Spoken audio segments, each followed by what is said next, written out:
ومن العجائب التي نزلت بالأمة اليوم أن الأمة وهي في حضيض حضيضها وفي قمة انشغالها بذنوبها ومعاصيها ودنياها يوجد فيها من يتكلم من على المنبر أو في وسائل إعلام باسم الدين وباسم الشريعة فيطرح بين الأمة قضية: هل والدي النبي في الجنة أو في النار؟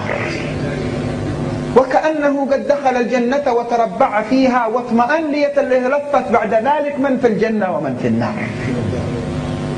إن من وراء هذا الكلام إعداد لفصل الأمة عن حقيقة صلتها بالنبي صلى الله عليه وسلم. لو كانت القضية قضية والدي المصطفى فقط لقلنا زلة قدم، لكن في نفس الوقت يثار بجميع ما يملك هؤلاء القوم من وسائل، وهي وإن كثرت في تقدير الدنيا كثير فهي قليلة ناقصة، لأنها باطل يوشك أن يندحر عن الأمة باندحار الباطل عنها. بكل الوسائل التي يستطيعونها نسمع: والد النبي في النار، أم النبي في النار. طيب أبو النبي وأم النبي في شيء ثاني؟ أيوه، مدينة النبي لا تسموها منورة، هي نبوية خلاص ما عادت منورة. طيب حاضر، أبو النبي وأم النبي ومدينة النبي. طيب وآل البيت ما زي الناس مثل الناس، ما في فرق بينهم وبين الخلق. إيش آل البيت؟ إيش هذا التميز؟ ما عندنا هذا الكلام في الإسلام، ما لهم ميزة. الحسين مثل بقية الناس، اعمل تمام تكون مثل الحسين. عجيب. طيب خلصتوا خلاص؟ لا لا لا، عجيب. طيب هذا أبو النبي وأمه، مدينته، أهل بيته، أصحاب النبي يا جماعة. أيوة أصحاب النبي يخطئون ويصيبون يا جماعة. ابن عمر كان يتبرك بآثار. لا لا ابن عمر غلط. طيب خلاص خلصتوا اللي عندكم؟ لا لسه. أبو النبي أمه، مدينته، أهل بيته، أصحابه، آثار النبي. آثار النبي نكسرها، ممنوع تتبركوا بآثار النبي صلى الله عليه وسلم. شرك. عجيب. شرك يا جماعة.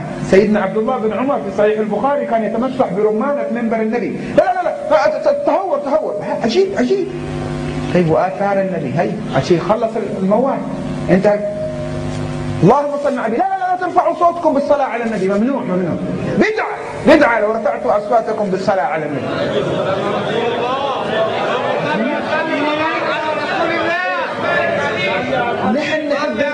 نحن نحب النبي يا جماعة. أيوة لكن خلاص سنة ممنوع، لا تصلي في سرك بس خلاص ممنوع. بدعة لا ترفع صوتك، بلعنا. طيب ممنوع. أبو النبي وأمه، أهل بيته، أصحابه، مدينته، آثاره، حتى الصلاة عليه كمان ممنوع. يا كحلاوي أنت تمدح النبي؟ بدعة. إيش يمدح النبي؟ لا تطروني كما أطرت النصارى عيسى بن مريم ولكن قولوا عبد الله. تعال. إذن المسألة وراءها شيء. لو كانت قضية أبو النبي وأمه فقط، مساكين غلطوا، ما فهموا النصوص، ما فهموا الأدلة. لو كانت قضية أهل البيت وحدهم، مساكين ما فهموا، خافوا من الغلو، جزاهم الله خير. لو قضية مدح النبي، لكن كل المسائل المتعلقة بالنبي خلاص مات. كيف مات ما عاد ينفع ولا يضر. خلاص يلا. عجيب يا جماعة. احنا رايحين للحجاز بشد الأنفس، شقيت عمري لأجل أحصل التذكرة أروح لمكة وزور النبي. لا، ليس من أركان الحج ولا من شروطه ولا من واجباته ولا من سننه زيارة النبي. من قال لكم أنها من الشروط والواجبات في الحج؟ هي من شروط وواجبات المحبة، شيء ما تعرفونه أنتم. عجيب. المسألة وراءها شيء، ليست المسألة عدم فهم للنصوص. هناك قضية بين القوم وبين سيدنا محمد، هذه المسألة. نحن نحب النبي. كذبتم والله. لو أحببتم النبي ما قبلتموه بمثل هذه المقابلة. أبو النبي وأم النبي في النار. ما مقصودك بشغل الناس بمثل هذا الأمر؟ كما أخبرتكم القضية وراءها نزع محبة النبي من قلوب المسلمين. سيدة زينب هنا عندك في مصر، الحمد لله أنا ما عتبت ولا دخلت إلى داخل السيدة زينب. تفتخر فرحان.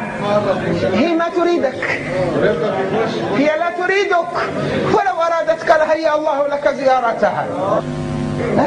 الناس يعملوا أشياء غلط في المقام، الناس يعملوا أشياء غلط عند الكعبة. تهجر الكعبة، هناك عصابات نشالين تدخل الحرم وتقص الجيوب وتسرق.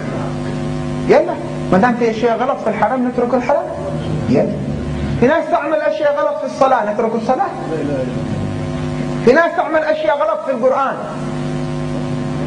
نترك القرآن. طيب بسم الله.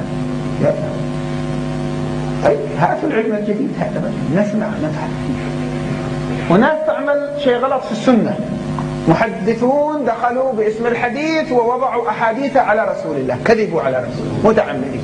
يلا ما دام السنة فيها ناس غلطوا هناك قابية غلط نترك السنة. أيوة نترك القرآن، نترك السنة، نترك الكعبة، نترك أهل البيت. جيبوا الخلاصة، نترك الدين قصدكم. هذا نهاية الكلام. أعداؤنا لما فشلوا في أن ينتزعون من الدين بصراحة دسوا بيننا من يتكلم باسم الدين ليستل الدين من قلوبنا. فتن كقطع الليل المظلم يصبح الرجل فيها مؤمنا ويمسي كافرا، يمسي كافرا ويمسي مؤمنا ويصبح كافرا. لما يا رسول الله؟ تعالوا أقول لكم إيش السر أيضا مع عدم المحبة. يبيع دينه بعرض من الدنيا قليل. أيوة الحمد لله. يلا إعارة هنا ولا هناك، ورجع بعد الإعارة والجيب مليان وتعود على صرفية معينة في الشهر.